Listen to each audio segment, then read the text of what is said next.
Justicia y transparencia. Hubo una reforma hace pocos meses del Código Civil. A usted, señora, a usted, señor, ¿le cambia la vida en algo? El doctor Fulvio Santarelli nos va a dar un abordaje de este tema que es más importante de lo que usted cree. Se está hablando de la industria del juicio, se está hablando de que se viene lo que se llama la flexibilización laboral, el problema de las ART. Dos abogados del fuero laboral, dos abogados laboralistas, la doctora Andrea Sosa y el doctor Gustavo Belesquén Sáenz, nos van a contestar a estas preguntas y nos van a dar un enfoque desde la abogacía del trabajo. Y un juez polémico, un juez que ha generado mucha trascendencia, ha tenido mucha trascendencia mediática por sus decisiones en la Ciudad Autónoma de Buenos Aires, el doctor Roberto Andrés Gallardo, que va a estar acompañado por un asesor de la Justicia Contenciosa de la Ciudad de Buenos Aires, el doctor Gustavo Moreno. Un programa para tratar de transparentar al sistema judicial, para que haya justicia y transparencia, que ya arranca.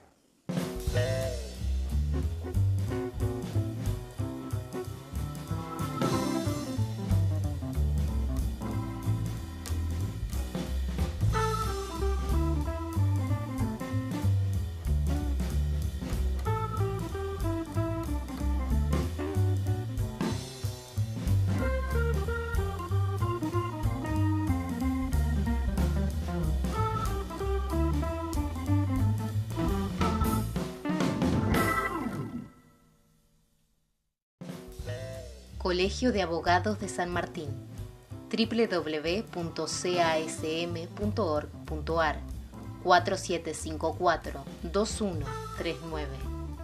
Colegio de Abogados de San Isidro, www.casi.com.ar 4732-0303.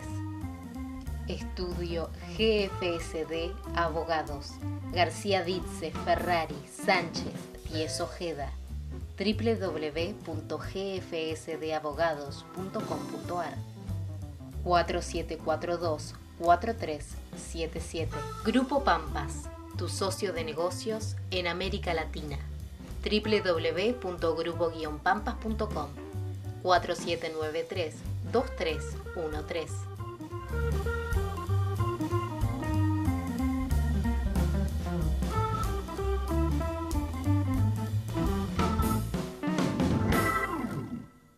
Seguimos en Justicia y Transparencia para abordar un tema que por ahí usted escuchó, señor, señora, y que no le llegó la información adecuada. Mire, en el siglo XIX, a mediados del siglo XIX pasada, recién reorganizada o comenzando a organizarse la República Argentina, un señor llamado Vélez Arfield le fue encargado hacer un código civil. ¿Qué es el código civil? Y bueno, nuestro invitado lo va a explicar mejor que yo, pero es el que regula las relaciones entre los particulares, cuando hay conflictos, cuando hay problemas. Esto fue en el siglo XIX y en el año 2014 se promulgó una ley que estableció la vigencia de un nuevo código que en agosto del 2015 comenzó a funcionar. De eso vamos a hablar hoy y en qué medida este nuevo Código Civil le ha cambiado o le cambia la vida a usted señora, a usted señor, si es que realmente eso ocurre. Estamos con el doctor Fulvio Santarelli, un gusto tenerte acá, es un colega, es director del Instituto de Derecho Civil del Colegio de Abogados de San Isidro. Y Fulvio, ¿le cambia algo a la vida de la gente el nuevo Código Civil? Bueno, antes que nada, muchas gracias por la invitación, es un placer estar acá. Yo diría que cuando pasa lo que vos acabas de relatar, que hay tanta distancia en el tiempo entre un código y su reforma integral, yo ya no sé si el código le cambia la vida a la gente o el código cambia porque a la gente le cambió la vida. Es decir, cuando hay estos tipos de ayornamientos legislativos que vienen tan de atrás, hay una primera, digamos, meta que es que la normativa alcance a la lógica de la vida social actual. A ver, la gente cuando o se casa o se separa o tiene hijos no piensa en qué dice la ley.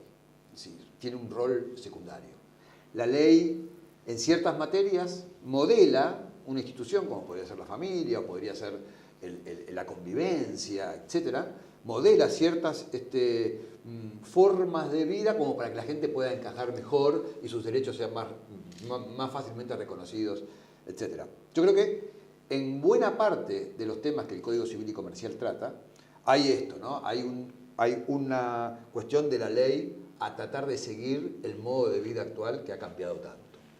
El derecho viene atrás, ¿no? El derecho viene como de atrás, exacto. El derecho en este punto, en lo personal, estoy cada vez más convencido que el derecho tiene una impronta técnica por un lado, que los colegas nuestros están hoy tratando de entender y para dónde va esta reforma, pero tiene mucho de cultural. Y las cosas van decantando culturalmente. O sea, nosotros en el nuevo código tenemos un montón de herramientas, que después podemos comentar alguna pasar, pero un montón de herramientas que no sabemos bien para qué sirve, y el abogado va aprendiendo y la gente va entendiendo. Si yo te hablo, por ejemplo, en el divorcio, el problema de la compensación económica, ¿cuáles son los rubros que comprende la compensación económica? Hoy es motivo de debate en la doctrina. Y es algo que se viene aplicando. ¿Por qué? Por el tecnicismo del artículo 7 del Código, que es cómo se aplica, qué tan rápido se aplica el Código Civil a las relaciones existentes. En Derecho de Familia fue el primer segmento en el cual se hizo casi inmediata su aplicación. En Derecho de Familia ha habido reformas importantes. Sí, claro, que justamente van fundamentalmente a tratar de seguir las nuevas formas de vida. Por ejemplo, se desterró el concepto de tenencia, ¿no?, de los hijos, ¿no? Ahora es cuidado personal. Yo te diría que se va evolucionando en un concepto más amplio, que es el concepto de lo que es el concepto de la paternidad. Ajá. Entonces, hay un concepto, sí, en esto que trata de cobijar no solamente a un concepto, digamos, de hijo biológico, sino que va a un concepto de paternidad en donde se pueden ensamblar las familias, por ejemplo. Entonces los hijos tuyos de mi pareja se integran bajo un mismo concepto de hogar. Estos son cambios, insisto, que la ley... Claro, perdón, Fulvio, cuando se hizo el Código de Deberes queda claro, no había divorcio. Exacto. Y pasó muchísimo tiempo, hasta la década del 80 pasado. Si hacemos un repaso rápido, tenemos como hitos legislativos, Código de Deberes, ley 17711 que admite, ¿se acuerdan del 67 bis? En la década del 60, ¿verdad? Claro, año 68.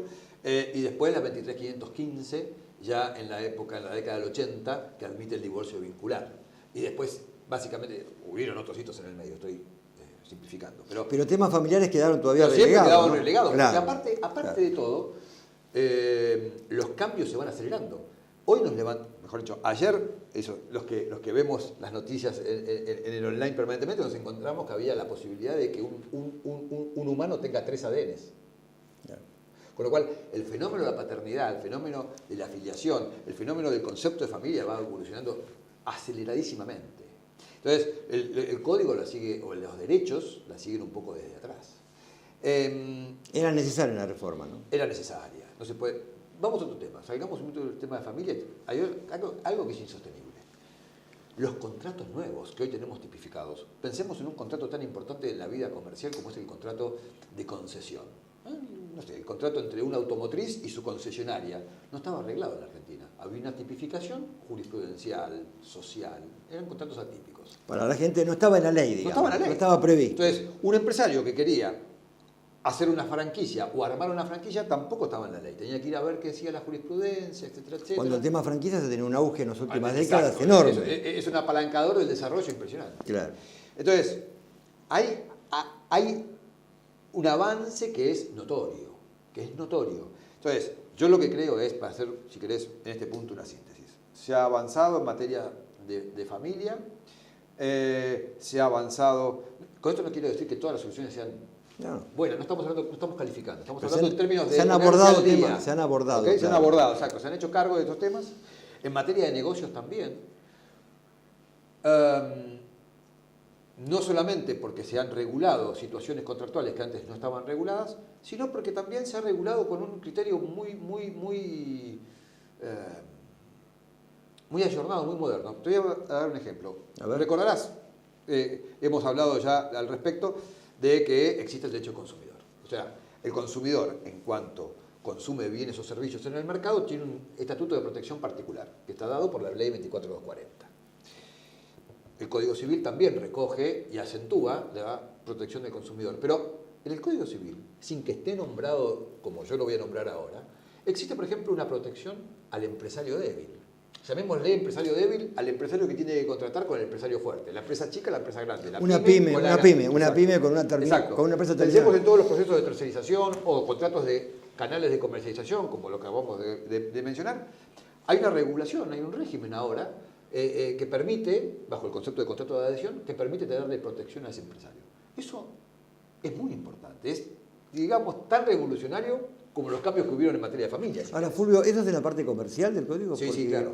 No, en la parte de los contratos. En la parte en contratos dijiste. Exacto. Pero ¿por qué porque ahora la gente por ahí lee y dice Código Civil y Comercial? Se unieron los códigos. Antes claro. estaban separados. Se hizo, exactamente. Había un código de comercio y un código civil. Y se juntaron. No había más razones como para mantener la idea del comerciante como distinto de la persona. Sí. Se cayó como concepto definitorio. Era de otro siglo, en realidad. Era de otro siglo. Y gran parte de lo que unificó es la idea de consumidor, porque hoy todo el mundo está en actividad comercial, en actividad con un consumidor enfrente que se va cambiando. Consumidor somos todos, decía Kennedy, porque en realidad todo el mundo en algún momento, sea quien sea, pasa por el rol de consumidor. Totalmente. Bueno, entonces, sí, esas diferencias se perdieron.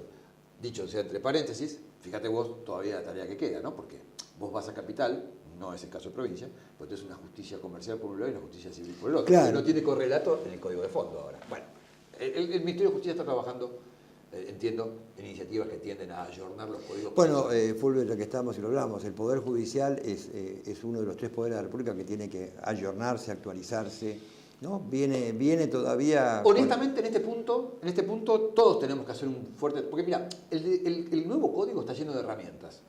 Entonces, pero vos no sabés bien para qué sirven. Es decir, nosotros a veces estamos muy acostumbrados a manejarnos solamente con la llave francesa, ¿no? Y con eso tratamos de arreglar cualquier cosa. No, sin embargo, el que sabe realmente de mecánica o de algún métier tiene herramientas precisas para cada tipo de problemas. Nosotros tenemos que acostumbrarnos a eso. En parte, es una cuestión que nos lleva a tener que estudiar, digamos de nuevo, y tener que ayornarnos, y en parte a tratar de entender esta nueva problemática. En todos los áreas, ¿no es cierto?, lo que estamos hablando. Entonces, me parece que esto es el desafío que enfrenta la profesión y el desafío también que presenta a la sociedad, porque, como decía yo hace un rato, el derecho es un hecho cultural, y esto en las páginas de los diarios, cuando leemos Sociedad, y se lee como curiosidad alguna cuestión relacionada con el derecho de familia en general, porque es la más... Pero sepan que hay una alternativa distinta, ¿no es cierto?, de un derecho muchísimo más moderno. O sea, en tu opinión, esta reforma lo que ha hecho es actualizar frente a la evolución de la sociedad y de los problemas sociales. Ha pegado un brinco importante, ¿no? Del siglo XIX al siglo XXI. Absolutamente. ¿Y crees que, así en rasgos generales, y sin perjuicio que en otra oportunidad te molestemos para que nos des un tema puntual como desarrollo, vos entendés que ha sido esta actualización absolutamente es importante? Positiva por necesaria. Es decir, no podíamos seguir como estábamos. Había que actualizarse. Absolutamente. Bueno, o sea que es una visión positiva la tuya. Sí, 100%. Pero te voy a dar un dato. Los que hacemos derecho civil, el paradigma que siempre tuvimos es el Código de Napoleón. El Código de Napoleón es el hito que marcó al derecho civil y que nuestros códigos, hablo en plural por Latinoamérica, siguieron al modelo del Código de Napoleón. El Código de Napoleón fue siendo reformado capítulo por capítulo, lo referente a familia, obligaciones, contratos, etc. Y para fin de este año estará íntegramente reformado.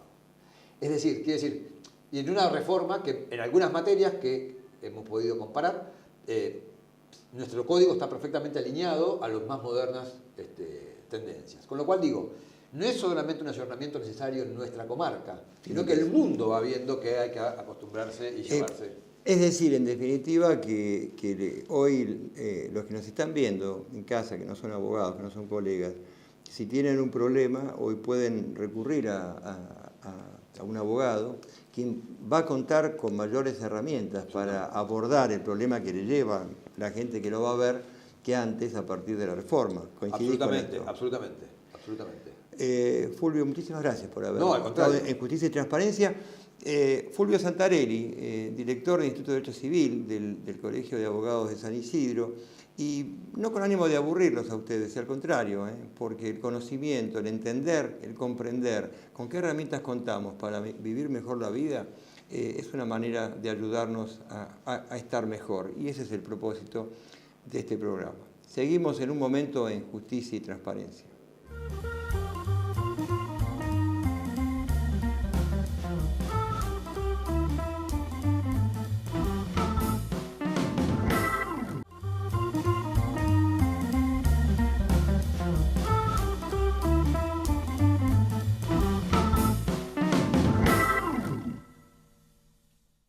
Seguimos en Justicia y Transparencia y para abordar un tema que está hoy extremadamente vigente, que se relaciona con el derecho del trabajo, con el derecho a ganarse la vida ilícitamente, que está garantizado por la Constitución a través del esfuerzo individual del trabajo. Y vinculado con esto, hace unos días el Colegio de Abogados de la Provincia de Buenos Aires hizo una declaración muy dura, muy fuerte, que arranca diciendo: una vez más la justicia del trabajo y los abogados laboralistas están siendo víctimas de ataques mediáticos de parte de funcionarios del gobierno, de dirigentes de la oposición y de la entidad que nuclea a las ART, que de alguna manera buscan socavar el fuero del trabajo. Se ha hablado, dice el comunicado, se está hablando de nuevo de la industria del juicio, etcétera, etcétera, y la preocupación que uno tiene, si esto en realidad no está encerrando por detrás la idea esta de lo que se llama la flexibilización de las relaciones laborales del trabajo, si se permite con esto actuar a las ART de una manera más liberada. En función de esta preocupación, hemos traído a quienes saben, a dos colegas matriculados en el Colegio de Abogados de San Martín y que integran su consejo directivo e Instituto de Derecho del Trabajo, como la doctora Andrea Sosa. Un gusto, Andrea, tenerte acá. Y Gustavo, el doctor Gustavo Vélez Sáenz, que integra el Colegio de Abogados, es prosecretario del Colegio de Abogados de San Martín, pero fundamentalmente los dos son abogados activos de hace años en el campo del trabajo. Así es. Andrea, ¿qué visión tenés a partir de esta declaración del Colegio de Abogados? Antes que nada, muchas gracias, Juan Carlos, por la invitación. Placer. Realmente es un placer estar acá. Antes que nada, pareciera como que vuelve todo, ¿no? Esto ya lo vimos, estos ataques del anterior gobierno, del gobierno actual, de la oposición, de las ART, porque ellos hablan siempre de la industria del juicio y lo que siempre decimos acá con mi esposo y en todos los organismos, ¿no?, laboralistas, es también la industria del incumplimiento. Por eso ocurre esto. No es que nosotros motivamos estos juicios, sino que, como bien lo dijiste vos recién, esto es el trabajo, es el alimento del trabajador. Te podemos dar un montón de situaciones respecto a cómo uno necesita defenderlos y por qué hay un fuero especial, por qué nos quieren sacar de nuestro fuero.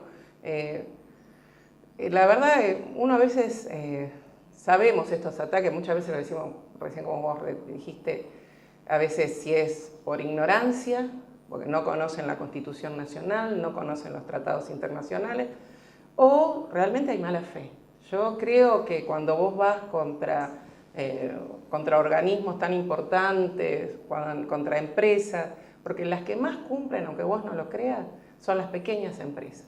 Las pymes son las que más cumplen, son las que el trabajador es como si fuese, no te digo un amigo, pero un gran compañero, una relación mucho más cercana, es mucho más fácil solucionar los conflictos, comparado con las grandes empresas, que es un número, el trabajador, como nos pasa, fundamentalmente va a hablar respecto a lo de Colproba, ¿no?, la declaración de Colproba.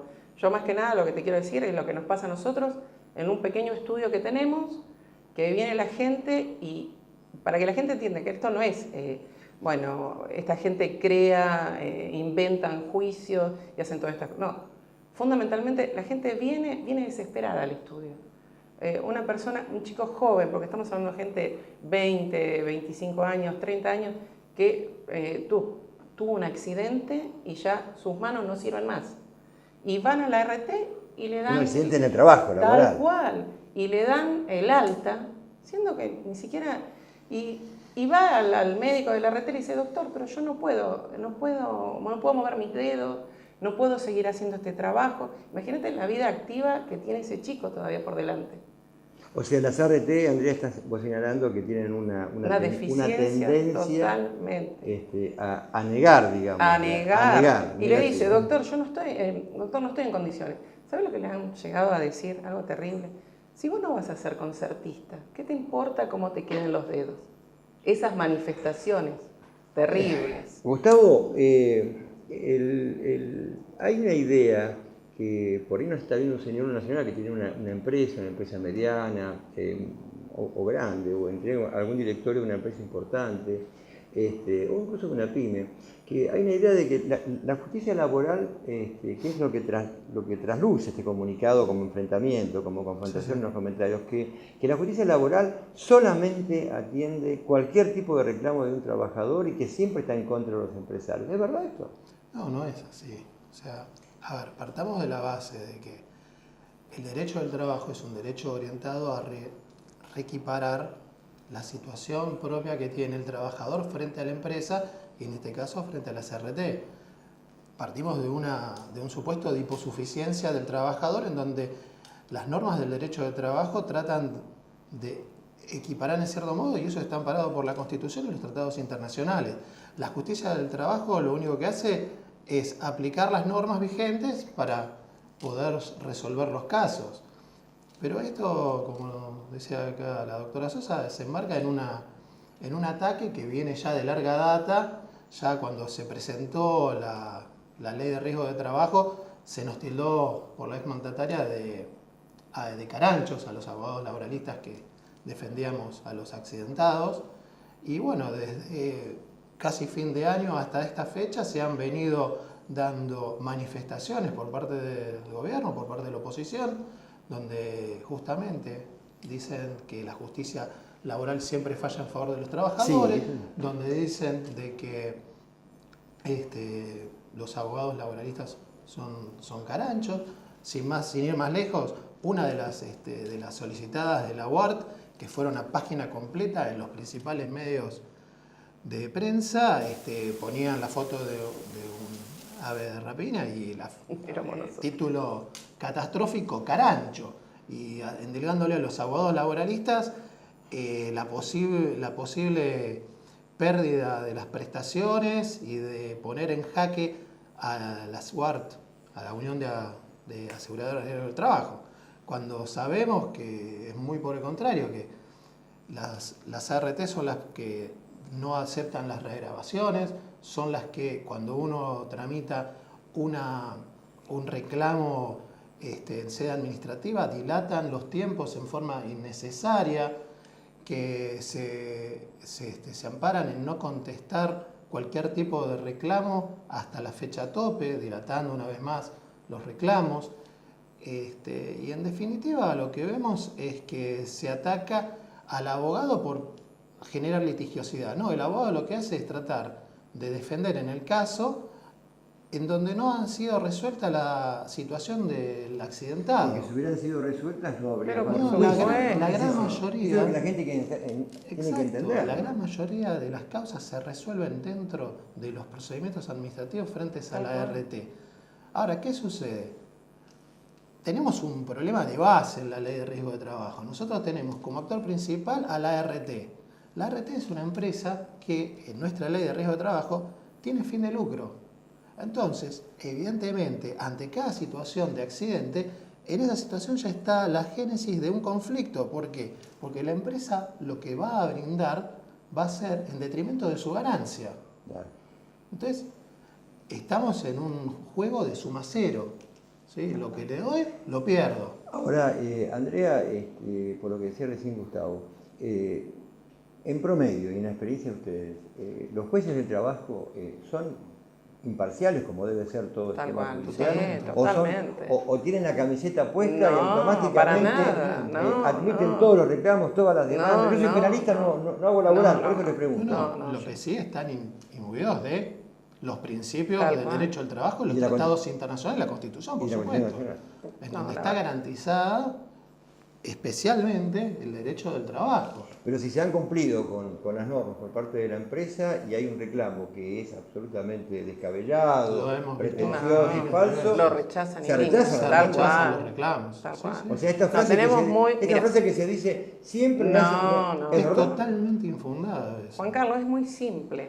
Si vos agarrás, si la gente tiene la fantasía que hay un invento, vos imaginate cuando se sienta el testigo, ¿no? Señor, ¿cómo está? Usted va a ir preso de 1 mes a 4 años.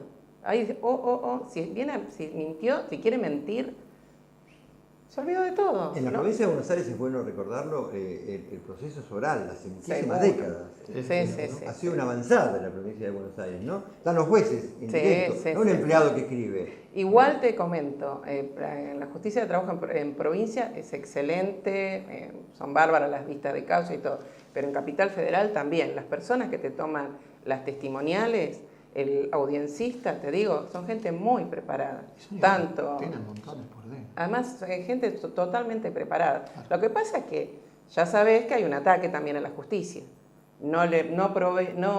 Los nombramientos que ya están, creo que la justicia del trabajo en Capital Federal, hay 94 nombramientos todavía.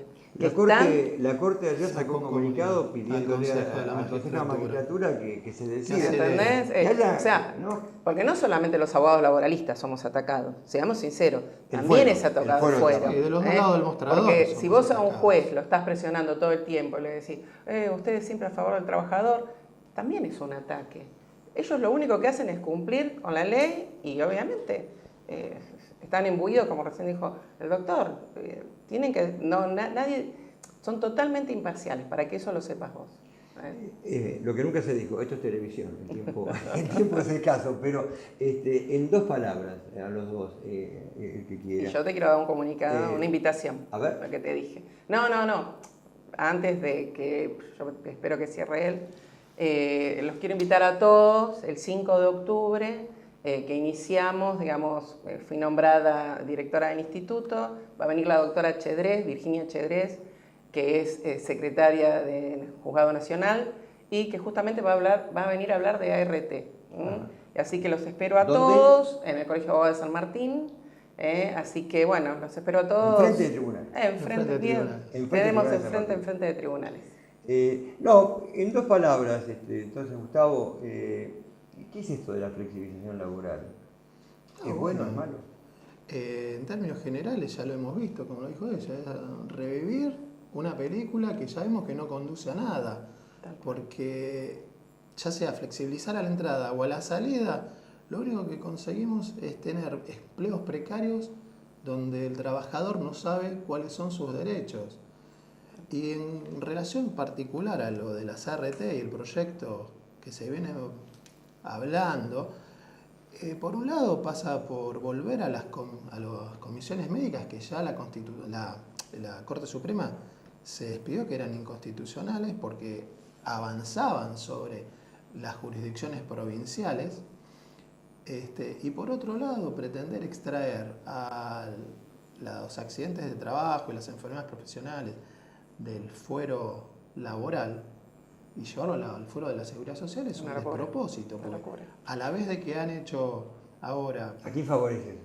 No, obviamente favorece a las ART y a los demandados. Pero fíjate, lo de la las reparación empresas, histórica. A las empresas, por supuesto. La reparación histórica para los jubilados, uno de los antecedentes era el colapso del fuero de la seguridad social. Y ahora quieren llevarlo ahí ahí. los quieren llevar a los trabajadores. La última, en este momento ustedes lo ven en el campo, ¿hay más gente despedida?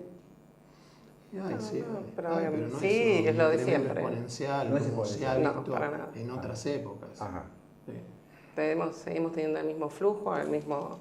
No es... En otras épocas de crisis hemos visto Sí. picos terribles. En este momento no está en no ese se ha nivel. visto eso. Gustavo Beresquén Sáenz, abogado laboralista del Colegio de Abogados de San Martín, la doctora que es presidenta del instituto, ¿no? Sí. de Derecho del Derecho del Trabajo, la doctora Andrea Sosa. Gracias por haber gracias participado. por la invitación. Y no es la última, los vamos a convocar si ustedes quieren venir. Y todo el Colegio de Abogados Es San Martín bueno. te manda muchos saludos. Bueno, es muy bueno que la gente conozca las caras de aquellos que representan a los que tienen por misión defenderlos, que son los abogados. Un gusto haberlos tenido acá. Muchas Seguimos gracias. en un momento en Justicia y Transparencia.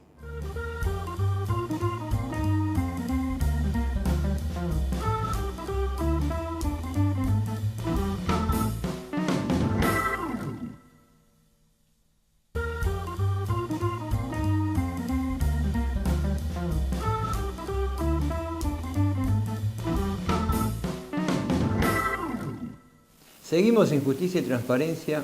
Ahora vamos a abordar un tema que se relaciona con la Ciudad Autónoma de Buenos Aires, pero que tiene una proyección, en mi opinión, nacional, y esto abarca, por supuesto, el ámbito de la provincia de Buenos Aires, porque tiene que ver con la actuación que los jueces tienen que tener frente a los problemas de la sociedad, cómo abordarlos y cómo llevarlos adelante. En la Ciudad Autónoma de Buenos Aires se creó en su momento el Foro Contencioso Administrativo y Tributario, ¿no? Que tiene que ver con la actuación del Estado frente a los particulares. El tema del tributo se relaciona, por supuesto, con los temas vinculados con los impuestos.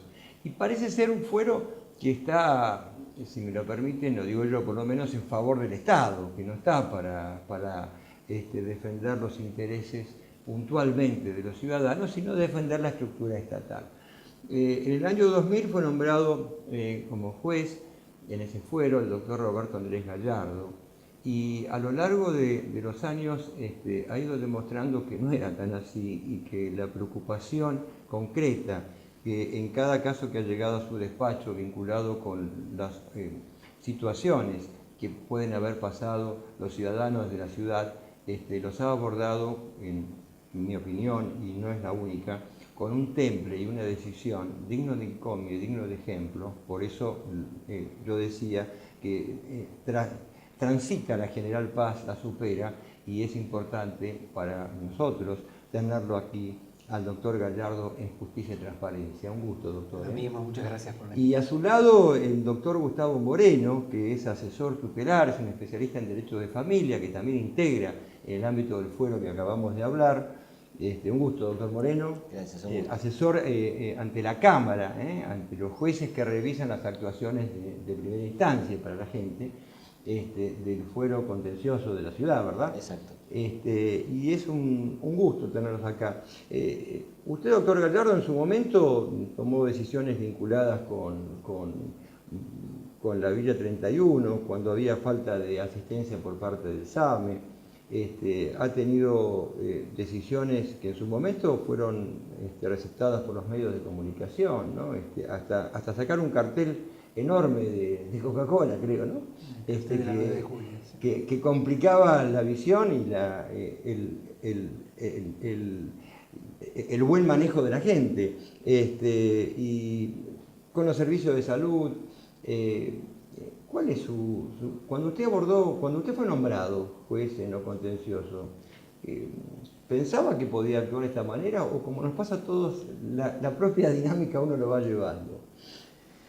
Bueno, la pregunta es bastante complicada para resolver porque uno empieza una actividad nueva con una impronta, creyendo que lo va a hacer de tal forma, y los avatares la van convirtiendo en otra cosa. Por ejemplo, nosotros asumimos cuando ambos dos, cuando estaba en gestión Aníbal Ibarra. Y era un gobierno cuya extracción política permitía haber presumido que nos íbamos a sentir, por las tendencias ideológicas y políticas que tenemos ambos, cómodos o medianamente cómodos, y la verdad fue todo lo contrario. Tuvimos rápidamente muchas situaciones de rispidez con el Ejecutivo en aquella época y, por supuesto, muchísimas más cuando comenzó la gestión de Macri, ¿no? O sea, nuestro único periodo de paz, para llamarlo de alguna forma, o en donde hubo una armonía entre las decisiones judiciales y los comportamientos que se esperan del Poder Ejecutivo fueron durante la gestión de Jorge Tellerman, que fue muy breve, ¿no? Así que realmente comenzamos pensando que iba a ser tal vez más fácil, que la constitución de la ciudad, que en ese momento era muy reciente, proponía un modelo social sumamente inclusivo y muy progresista, y pensamos que todos los actores políticos iban a jugar con la misma música, y terminamos dándonos cuenta que no, que pocos jugaron y pocos juegan con la música de la Constitución. Porque la Constitución tiene una letra muy linda, muy buena. Sí. Es modelar, es un modelo, sí. Por ahí muchos no la conocen, pero ¿no? Es una profundización de la nacional, ¿no? Sí. En materia de derechos y con las convenciones. Doctor Moreno, vinculado con los niños, con la actuación del Estado en situaciones donde hay compromiso para la infancia, ¿cuál ha sido su experiencia en los últimos años? Mire, tomando lo que dice el doctor Gallardo, básicamente, a veces se nos ha criticado diciendo que los magistrados hacemos política, ¿no? Pero como dijo bien usted, la Constitución de la ciudad, como cualquier constitución de la provincia de Buenos Aires también, son programas políticos ideológicos, pero con basamento obviamente en un desarrollo jurídico y constitucional. En este sentido, tanto la Constitución de la ciudad, los tratados de derechos humanos, la Convención de los Derechos del Niño, también incorporada obviamente a la Constitución, y la Ley de Protección Integral Nacional y Local, nos dan un plexo normativo a desarrollar. Y hay un artículo muy interesante que en materia de niñez no hay más institucionalización por pobreza. Esto es lo que ha querido derogar el viejo sistema del patronato. Entonces, si ya a los niños no se los puede institucionalizar por pobreza, que está muy bien, ¿cómo solucionamos la pobreza desde el derecho? Y ahí viene a marcar claramente el artículo 1 de la Ley de Protección Integral Nacional, que se aplica a la provincia de Buenos Aires, la 26061 con la 13298, que dice que los derechos son exigibles de los niños. Lo que nosotros venimos a hacer como asesores tutelares, los 4 asesores tutelares de primera instancia, la doctora López Oliva, el doctor Bugliorini y los distintos asesores tutelares, es exigirle al Poder Ejecutivo que cumpla con el estándar mínimo de derechos sociales. Educación, vacantes escolares para todos los chicos, salud, acceso a la salud, que las ambulancias entren a las villas para atender los casos de los chicos y las personas con salud mental que tienen algún padecimiento. En materia de educación, ya lo dije, en alimentación y en vivienda. De hecho, el caso Kirchberg, que es un caso de vivienda con un niño discapacitado, llegó a la Corte y la Corte lo tomó, no solo lo tomó, sino que condenó al gobierno de la ciudad a darle una vivienda a una mamá con un niño discapacitado. Yo creo que esto es lo interesante del fuero, de la exigibilidad de los derechos económicos y sociales, tanto en materia de niñez como de adultos, ¿no? O sea, que lejos de ser un fuero que esté para homologar o aprobar sistemáticamente decisiones de los otros poderes del Estado, al contrario, ustedes tienen una misión que la están llevando a cabo, que es la garantía de los derechos ciudadanos, ¿es así, doctor? Sí, además no es únicamente nuestro caso, sino que hay un conjunto de colegas que suscriben este compromiso con la Constitución y con los derechos humanos y que son coherentes entre lo que escriben y lo que hacen, ¿no? Entonces, realmente ese perfil del fuero es lo que ha molestado reiteradamente a las gestiones de la administración, que obviamente no estaban acostumbradas obviamente a ser monitoreadas, supervisadas y corregidas, porque nosotros no somos una mesa de mediación, sino un poder que resuelve y ejecuta lo que resuelve. Pero que en definitiva hacia la República, porque precisamente el contrapeso entre los 3 poderes de la República es ese, ¿no? Claro. Es no aplaudir sistemáticamente al otro, sino observarlo y donde se equivoca, guiarlo, ¿verdad? Exactamente. Sin embargo, esto a veces no ocurre, se ve con buenos ojos. Por eso yo dije lo de la mesa de mediación, porque hay muchos juzgados que confunden su rol y creen que el juzgado es una mesa de diálogo. Y el diálogo es una parte de la gestión judicial. Pero el juez, lo que caracteriza al juez, es esto es muy bueno, esto es en todos los fueros, en todos los casos, es lo que se usa todavía una palabra latina, el imperium, pero es la capacidad de tomar decisiones y llevarlas a cabo, porque no todo se puede mediar, ¿verdad? Y no todo se puede hablar, ¿no, doctor Moreno? Hay que tomar decisiones. Totalmente, hay que tomar decisiones y bueno, hay jueces como el doctor Gallardo que ha tomado decisiones históricamente. Yo estuve 10 años en la primera instancia y la verdad que ha sido un gusto encontrar un magistrado que tiene la capacidad de ordenarle al Poder Ejecutivo, al Ministerio de Salud, al Ministerio de Seguridad, que las ambulancias ingresen a los barrios más carenciados, así donde falta el Estado, donde faltan la mayoría de las vacantes escolares en nivel inicial y en primaria. Bueno, se ha destacado el doctor Gallardo en este sentido, también otros magistrados de primera instancia, como la doctora López Vergara, del Juzgado 6, y otros asesores tutelares. Lo que sí me parece que esto es algo que no lo quieren ver los poderes ejecutivos, ni el nacional, ni a veces los ejecutivos provinciales y menos los municipales. La provincia de Buenos Aires tiene un contencioso donde todavía está en una etapa embrionaria el reclamo de derechos económicos y sociales, salvo algunos asesores de incapaces como la doctora Sherman y algunos magistrados de la jurisdicción como el doctor Arias en La Plata, que han tomado, por ejemplo, el caso de las inundaciones en una acción judicial. Pero bueno, sería bueno también que esto se repita en otros asesores de incapaces. Tiene un déficit porque la cabeza del Ministerio Público es una sola, es la Procuradora General, y en esto la provincia de Buenos Aires tiene un déficit porque no tiene separados los defensores de los fiscales. Caramba. Y los asesores. Es un gran déficit. Es un tema que es medular, me parece, en la provincia para poder replicar la exigibilidad de los derechos económicos y sociales. Si los asesores dependen del procurador, a veces se hace un poco difícil discutir con el Ejecutivo también. Claro, porque encima, para la gente, en la provincia de Buenos Aires, la Procuradora General o el Procurador General es el jefe de una estructura jerárquica, que es el Ministerio Público, pero que, a ver, para que quede claro, es en este momento la jefa, la doctora Falvo, de los fiscales, de los defensores y los asesores. Entonces, donde manda general, por lo que muchas veces no se puede. Es un déficit enorme. En Nación esto no ocurre, está separado, y en la ciudad también. Y la ciudad es tricéfalo. Es tricéfalo. Cada rama del Ministerio Público tiene su propia cabeza y esto le da mucha autonomía a uno como magistrado para tomar decisiones y consultar en todo caso con su jefe, pero digamos, caminar un mismo rumbo dentro de una misma incumbencia de trabajo, y esto es fundamental, creo que y se debería repetir en la provincia, más allá del aprecio personal que le tengo a la doctora Falvo. No, sí, esto no es nada personal, es un tema institucional, es un tema sistemático, normativo. Doctor Gallardo, hubo un caso que tomó Estado Público y donde participó mucho el CELS, que es el tema del caso Arruga, donde se buscaba y con los años, finalmente, un juez federal de Morón se le ocurrió mirar en las morgues de los hospitales públicos de la ciudad y apareció el cuerpo de Luciano Arruga muchos años después. Usted ha tenido una causa relacionada con las morgues, con los cementerios, que incluso ha generado una contienda judicial con la ciudad, no con el Ministerio Público, no con los fiscales, sino con la ciudad. ¿Qué pasó ahí? Bueno, ahí lo que determinamos es un conjunto de irregularidades para el tratamiento de los cadáveres.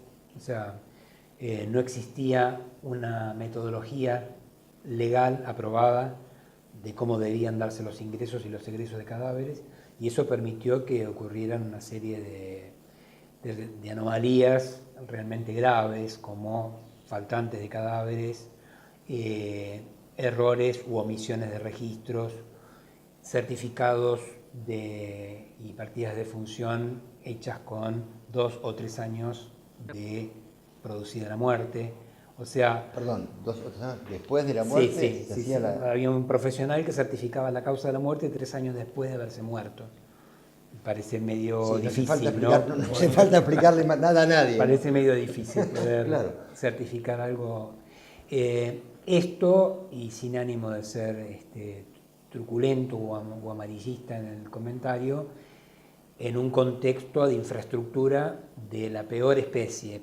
Por ejemplo, cadáveres que estuvieron 8 y 9 años dentro de las morgues, atravesando todos los cortes eléctricos que se produjeron en nuestro país en 8 y 9 años, sin tener las morgues ningún tipo de grupo electrógeno. Quiere decir esto que el cadáver entra en estado de descomposición y luego se congela sobre descompuesto. Imagínense el espectáculo que tuvimos que ver al ingresar en cada una de las morgues de los hospitales de la ciudad. Porque usted, doctor, dispuso medidas de... Yo encabecé ¿no? las inspecciones. Yo fui, no mandé a la policía. Fue la policía conmigo a ver qué pasaba en cada uno de los lugares. Y realmente la situación fue muy grave, muy grave. Y lamentablemente el gobierno de la ciudad, en vez de, digamos, preocuparse por todos estos descubrimientos que había hecho la justicia, me denuncia a mí, denuncia la actuación del Poder Judicial y encubre todas las irregularidades. O sea, recién ahora están avanzando en la etapa sumarial, recién ahora.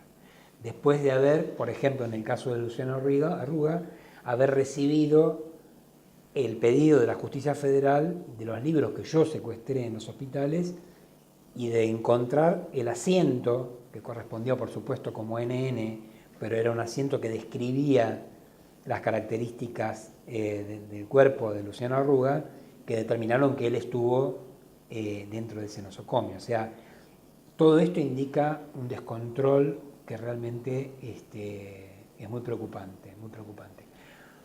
El gobierno de la ciudad, en función de estas actividades judiciales, tuvo que diseñar y poner en funcionamiento un protocolo, por supuesto en forma tardía, ¿no? Pero bueno, más vale tarde que nunca, un protocolo para el tratamiento de los cadáveres, que es lo que hoy rige en la ciudad de Buenos Aires. Pero en definitiva, doctor, si entiendo bien, a partir de haber advertido usted esta gravísima situación que nos acaba de describir,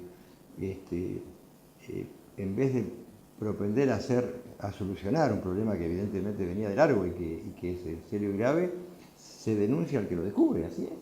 Y así es, porque fíjese, por ejemplo, la mayoría de los casos de cómo comenzó la investigación es merced al propio pedido que hace el gobierno de la ciudad para inhumar judicialmente ordenados, es decir, pedían que el juez, en este caso mi persona, firmara para inhumar un cadáver que llevaba mucho tiempo en una heladera de una morgue. Y para lo cual presentan como constancias con estas características, o sea, sin certificado o con un certificado hecho 3 años después. Obviamente yo no voy a afirmar que se entierre o se destruya un cadáver por incineración de alguien que no sé quién es. O sea, ahora, frente a esto, que se replicaban decenas de casos, no estamos hablando de un cadáver, sino de decenas de cadáveres, inclusive en el caso del Hospital Rivadavia, que es maternidad, numerosos cadáveres de bebés, con todo lo que esto puede traer aparejado. Bueno, en esos casos lo que evidenció la investigación administrativa fue justamente este cúmulo de irregularidades. Frente a eso, el gobierno de la Ciudad de Buenos Aires me denuncia penalmente, porque yo me abuso de mi autoridad por haber ido a investigar algo que no me estaba pedido, cosa que es falsa. Por otro lado, lo estaba pidiendo el asesor de menores de primera instancia, que si bien se trataba de cadáveres, hay un conjunto de intereses jurídicos vinculados con eso que asumió el Ministerio Público. Bueno, me denuncia por abuso de autoridad y también por imágenes que pasaron medios de difusión, básicamente de televisión, vinculadas con los allanamientos, que me endilgaron que yo era el que había suministrado a los medios de comunicación. Que por otra parte, las causas son públicas, acá no hay reserva ni secreto de sumario porque es una causa contenciosa, con lo cual tampoco existía ninguna figura delictual por comisión de ese delito. Así que... ¿Qué pasa con el doctor Moreno con el tema de la droga? Usted habló antes de la asistencia de la infancia, ¿no? En definitiva. ¿Cómo está el tema de la droga en la ciudad de Buenos Aires? Y nosotros tenemos un problema con las adicciones bastante grave en dos sentidos. El principal flagelo en materia de adicciones es el alcohol. Esto es claramente, es algo que se repite en todo el país, el tema de los adolescentes. Hoy en el segundo semestre del año tenemos las fiestas de egresados, la mayoría de chicos de clase media, donde hemos tenido coma alcohólicos de algunas chicas y chicos, donde Hay un déficit obviamente del Estado en el control de los locales bailables, de los lugares donde hacen las previas para alcoholizarse, de la sociedad civil y de los propios padres que le dan el dinero para... Es un tema bastante complejo. Pero tenemos un flagelo que tiene que ver con muchas cuestiones que tienen que ver desde la seguridad a la salud, al interés de la persona, al ver al ser humano, como dice Francisco, de su integralidad, que es el tema del Paco. El Paco.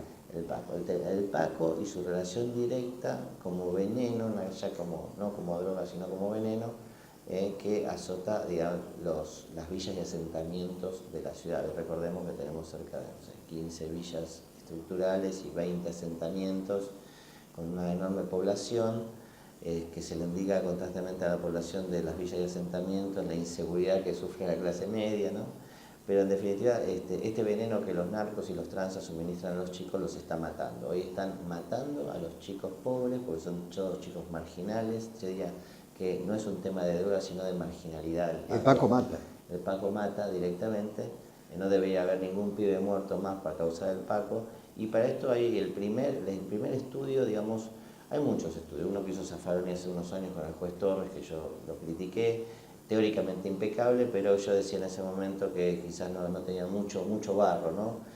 Hoy, a partir de la Noche de la Caridad y de la Justicia, como lo llaman los curas villeros de la Villa 2124, el doctor Gallardo con su equipo ha hecho una investigación que se ha presentado la semana pasada, que ha tenido gratamente el apoyo papal del propio Francisco mandando una nota al doctor Gallardo, donde claramente se define, se hace un análisis y se hace una descripción de la problemática. Y no solamente una descripción, sino una propuesta concreta, que es lo que avalamos nosotros, que es el Tribunal Territorial de Alta Complejidad, que es poder generar desde una autoridad jurisdiccional y el Ministerio Público el tratamiento de los chicos adictos, sobre todo al Paco. Nosotros tenemos experiencia en Argentina con los tribunales de tratamiento de drogas, que hay en Salta, en otras provincias, y que también la Organización de Estados Americanos lo está fomentando. Ahora, el mensaje que se le hace a los chicos es, en definitiva, cometer el delito y después el Estado y el Poder Judicial se encarga de vos de tratarte y de obligarte, y si en definitiva te tratás, viene la suspensión de la juicio a prueba y otros beneficios procesales. La idea es prevención, ¿verdad? La idea es la prevención, y en esto es fundamental que el Poder Judicial sea un articulador de los recursos que existen y exija los que no existen. Para eso este Tribunal Territorial de Alta Complejidad, que trabaje para la ley de salud mental y garantizar la libertad ambulatoria, pero también que defina el riesgo cierto inminente, que no es un concepto solamente médico, sino un concepto social, al cual hay que incorporar la marginalidad, porque lo que no tiene el concepto, justamente la provincia de Buenos Aires por la 14580 ha incorporado la ley de salud mental. Me parece que el concepto de riesgo cierto inminente debe ser además social, y saber que al chico no se le garantiza solamente la libertad ambulatoria, sino los derechos también de su vuelta a casa, que a veces no tiene vivienda, que su propia familia vende, que a veces no tiene identidad o no tiene identificación porque identidad tiene. De poder crecer dignamente. De poder crecer dignamente. Entonces, necesitamos hacer prevención y necesitamos más Estado en los barrios más marginales. Y una forma es esta, que el Poder Judicial vaya. Que no vaya siempre la justicia penal a los barrios, que vaya también la justicia no penal a restablecer derechos. Claro, porque la justicia penal, como decía, como sabemos, viene después de ocurrido, ¿no? el hecho y el conflicto. Doctor Gallardo, yo soy un convencido, y lo vengo hace mucho señalando, que el Poder Judicial, los poderes judiciales de la nación, provinciales, estaduales y nacional, tienen que tener una revisión estructural en cuanto a su conformación, nombramiento, duración del mandato de los jueces, y la forma de encarar las problemáticas que han ido cambiando con los años, ¿no? A mí me interesa mucho un poco su visión de esto, de cuál es la tarea del juez. Por ejemplo, uno advierte a veces en conflictos de familia, doctor Moreno, que usted es un especialista, que hay jueces que tardan años en tomar decisiones, en mediaciones, intervenciones de equipos psicológicos, que está muy bien que sea interdisciplinario, pero que no se resuelve, ¿no? El juez, lo que hablábamos antes, lo retomo, que cuando advierte que tiene que tomar la decisión, no puede demorarlo, ¿no? ¿O sí? Lo que falta me parece que es proximidad, falta cercanía. O sea, el proceso se deshumaniza porque las partes pasan a ser un número con las que generalmente el juez no tiene contacto, y entonces el alejarse del sufrimiento del otro hace que puedan tomarse los plazos con mucha liviandad, tratar de buscar la pureza técnica de los resultados en vez de privilegiar la justicia sustantiva y urgente que necesitan las personas, y entonces en ese sentido se produce este divorcio cada vez más profundo entre un sector judicial conservador, rancio, alejado de la gente y de su sensibilidad, y el pueblo que está ahí esperando que alguien lo escuche. Entonces, en la medida en que no haya una revisión, no solo de las designaciones, sino de la formación. Fíjense ustedes que nosotros no tenemos, en la Facultad de Derecho, hablo de la Universidad de Buenos Aires, no tenemos aproximación a la psicología, muy poca, casi ninguna a la sociología, poquísima, por no decir nula, a la filosofía. Y La entonces, antropología tampoco. todo lo basal, lo que hace a cómo nos comportamos en términos de fibra con el otro, viene con déficit, viene con falencias. Entonces, me parece que tenemos que revisar no solo la estructuración del Poder Judicial, sino la formación de los abogados, de los operadores jurídicos y de los formadores de los propios operadores jurídicos. Si esa cadena no se revisa, los cambios que vengan de arriba van a ser poco felices, porque va a faltar materia prima para poder hacer el cambio. Doctor Gallardo, doctor Moreno, un gusto habernos tenido en este programa, cuyo nombre, justicia y transparencia, algunos dicen que es imposible transparentar la justicia, pero yo creo que ese es el camino, y me quedo con sus palabras para decirles a ustedes que se puede abriendo la visión, encontrar caminos para que el Poder Judicial, el poder que administra los conflictos de las personas y del Estado, pueda encontrar un sendero más claro, menos opaco, y que a usted le llegue a tiempo y no que se demore eternamente. Nos vemos en el próximo programa de Justicia y Transparencia.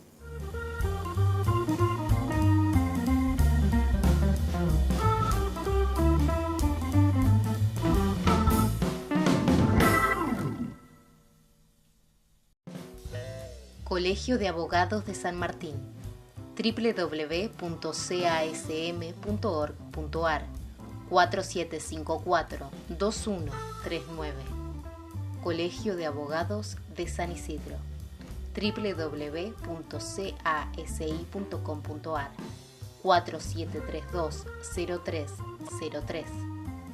Estudio GFSD Abogados, García Ditze, Ferrari, Sánchez, Diez Ojeda, www.gfsdabogados.com.ar 4742-4377. Grupo Pampas, tu socio de negocios en América Latina.